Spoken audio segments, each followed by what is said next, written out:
নমস্কার, আমি ডাক্তার Rajaswi Goswami, consultant clinical and radiation oncologist practising in Kolkata. আজকে আমি আপনাদের সামনে দুটি টপিক নিয়ে আলোচনা করতে চাই। ক্যান্সারের প্রচলিত চিকিৎসা পদ্ধতিগুলি কী এবং ক্যান্সারে বায়োপসি কেন গুরুত্বপূর্ণ।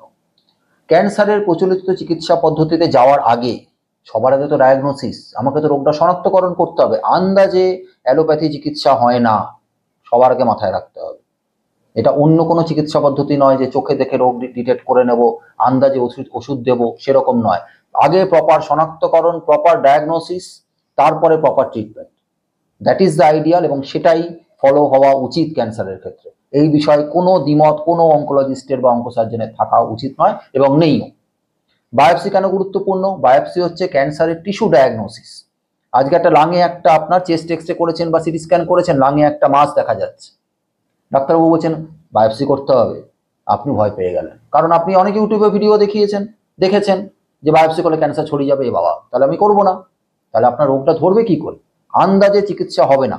ওই বায়োপসি ইজ ভেরি ইম্পর্টেন্ট।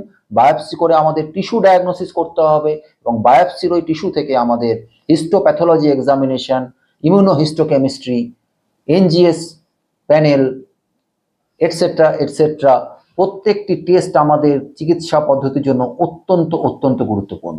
সুতরাং বায়োপসি বা FNAC is mandatory for cancer diagnosis. ওটার ছাড়া ক্যান্সারের চিকিৎসা শুরু হওয়া ইম্পসিবল। এবং বায়োপসি করলে ক্যান্সার ছড়ায় না। এবারে আসি ক্যান্সারের প্রচলিত চিকিৎসা পদ্ধতি। ক্যান্সারের প্রচলিত চিকিৎসা পদ্ধতি: 1 নম্বর সার্জারি বা অঙ্কোসার্জারি বা ক্যান্সার সার্জারি, 2 নম্বর রেডিয়েশন থেরাপি বা রেডিওথেরাপি, 3 নম্বর কেমোথেরাপি, 4 নম্বর ইমিউনোথেরাপি, 5 নম্বর হরমোন থেরাপি, 6 নম্বর টার্গেটেড থেরাপি। এর বাইরে বা যদি 3টে ভাগে ভাগ করি, সার্জিক্যাল অঙ্কোলজি, মেডিকেল অঙ্কোলজি এবং রেডিয়েশন অঙ্কোলজি, 3টি মেইন স্তম্ভ চিকিৎসার ক্যান্সার চিকিৎসার এবং খুব important palliative care and pain management.